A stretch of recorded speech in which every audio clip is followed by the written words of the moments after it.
everyone, today I'm going to be comparing makeup sponges.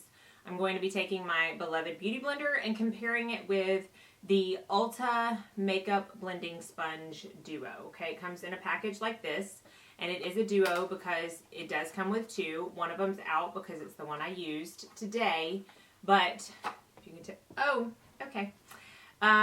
They're little sponges. They're like the Beauty Blender. They retail for $10 for two of them.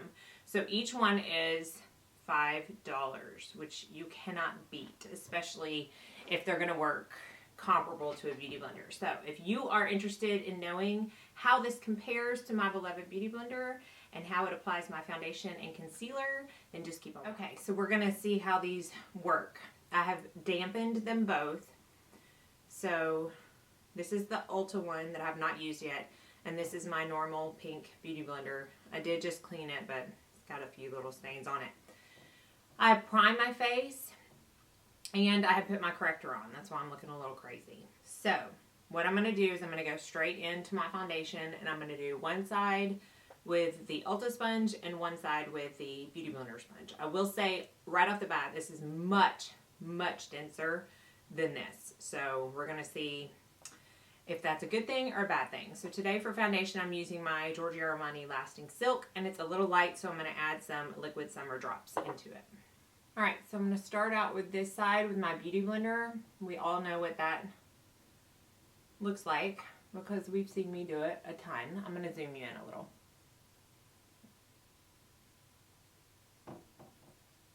Okay, so I'm just going to bounce that in with the Beauty Blender. And I forgot my little clip, so my hair is everywhere.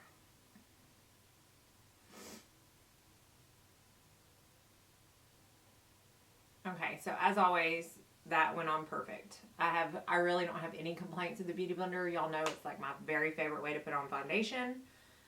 So now I'm going to put some on the other side of my face and go in with the Ulta sponge. So I'm going to take the same butt end of it. You can tell that's just the remaining foundation for my fingers. So this is going to get way dirty way fast. But it's white, so what do you expect?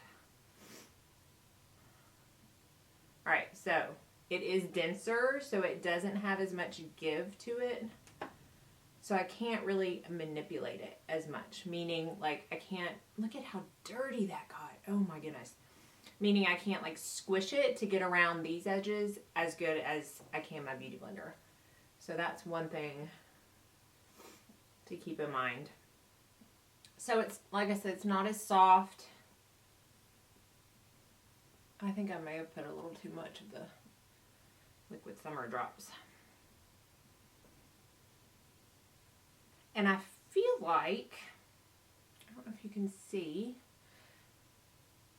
I still see a lot of my redness over here, and I don't see as much over here. So I feel like because it's so dense that it might soak up more product than the actual Beauty Blender does. Because I did only use half of what was on my hand. So I used the same amount of product on this side as I did this side. Other than that, the finish looks the same. I'm going to have to add a little bit more foundation on this side.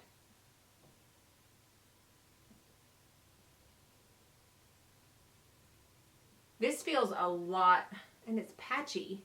I don't know if you can see up there. It's not applying product up there on my head. Never had that problem before. This feels a lot like the BH Cosmetics sponge. I don't know if you've tried that. You'll know what I'm talking about.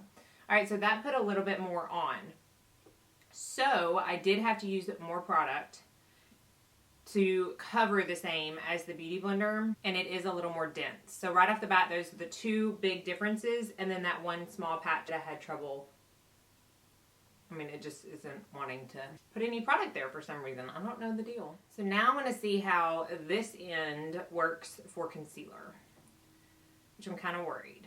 And I'll tell you why I'm worried. I'm using the Makeup Forever HD concealer. If you look at these, but because this is so much fatter, it doesn't taper as much on the end, which means you've got a bigger sponge to get up in a smaller area, if that makes sense. This one gets up easily because it's tapered more. It's not as fat. This one is not as tapered. It is more of an actual, I don't know what, like, I feel like this is more pear-shaped almost, while this is egg-shaped. So you're going to have a fatter point at the top, and it's not going to be as easy to get in. So I'm going to put a little bit of my concealer with my finger under my eye like I always do. This is my favorite way to apply this concealer. I just tap it in with my finger, a very, very, very small amount, and then go in with a beauty blender. So the same as the foundation, I'm going to go in with a beauty blender on this side, and I almost don't have to look to do it because I'm so used to it. But just, honestly, this concealer is foolproof, so you just pat it out just like that. Okay, so it looks like it always does. I'm going to take this very dirty, and I'm going to try to get up under here. I'm doing the same amount of patting as I did before. I am able to squeeze it a little bit to try to get it a little bit skinnier and up under my eye. Okay, now this is weird. While it took more product to put my foundation on, I feel like it left more of my concealer on, because this eye is brighter than that eye. I don't know if that's coming off on camera, but it's certainly coming off in real life. Okay, so I have some final thoughts on these, but I'm going to finish up my makeup and then I'll come back and talk about them. Alright, so I finished the rest of my makeup, and there are a few things that I noticed as I was applying the rest of my face. As I said, I felt like it didn't put the same amount of foundation on, and that didn't alter anything when I was putting on the rest of my face. But I also said that I felt like it kept on more of the concealer under the eyes. When I went back in to kind of buff out any of the creases before I went to set my under eyes, this side that I used with the Ulta had no creases in it. None whatsoever. And when I put the powder on top of it, it almost like went on more flawlessly. I don't really know how to explain it, but I was really impressed with the way this sponge worked under my eyes. So as a final thought, do I think that it's the Beauty Blender? No, because I have not found anything that's the Beauty Blender. The whatever patented sponge material they're using, it's magic. And it just does something that overall makes your skin look flawless. Do I think this is an okay alternative? I'm not going to say dupe. I'm going to say alternative. Yeah, I mean, I do. You may use a tad bit more product on your face, which I'm still going to try out, because it doesn't make sense that it doesn't soak up the product under the eye, but that it does on the face. So I'm going to try it with some different foundations and concealers and see if that makes a difference. But I will say I don't like that it's white, but again, there's beauty blenders that are white, so it's just, I don't know, it's that dirty after one application. And while no one else looks at my beauty blenders but myself, I don't know, that kind of bothers me. But not bothers me enough to not recommend it, especially since you get 2 in a pack for $10. You can't beat that. So basically you would get 4 for the price of 1 of these. So I recommend trying them out. Personally, I recommend trying them out if you're a beginning makeup artist and need to stock your kit and don't want to go spend $100 on 5 beauty blenders. Go get some of these. I think they'll do the job for sure. So I'm glad I got these. I'm glad I tried them out, and I'm definitely going to be playing with them more. So hopefully you found this video helpful. Let me know if you decide to try these out and what you think. And as always, thanks for watching and have a very blessed day.